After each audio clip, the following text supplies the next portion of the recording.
আপনার এলাকায় উন্নয়ন হবে। আর বিজেপি জিতলে জয়নগর আর মন্দির বাজারের টাকা গুজরাটে আর মধ্যপ্রদেশে যাবে, বঞ্চিত আপনি হবেন। তাই সিদ্ধান্ত আপনাদের সকলে, জয়ের ব্যবধান আমাদের বাড়াতে হবে। কারণ তো জয় নিয়ে কোনো সন্দেহ নেই, ব্যবধান বাড়াতে হবে। আর যেখানে যা লাগবে আমি সরাসরি যোগাযোগে থাকবো। জয়দেব দার সাথে, বিশ্বনাথ দার সাথে, দুজনের সাথে আমি যোগাযোগে থাকবো। যত অঞ্চল স্তরে নেতারা কাজ করছে সবার সাথে আমার অফিস প্রতিদিন যোগাযোগে রয়েছে।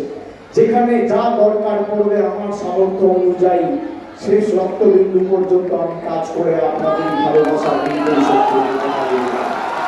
সকলে ভালো থাকবেন, সুস্থ থাকবেন।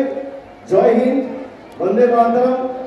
তৃণমূল কংগ্রেস জিন্দাবাদ, মামাটি মানুষ জিন্দাবাদ।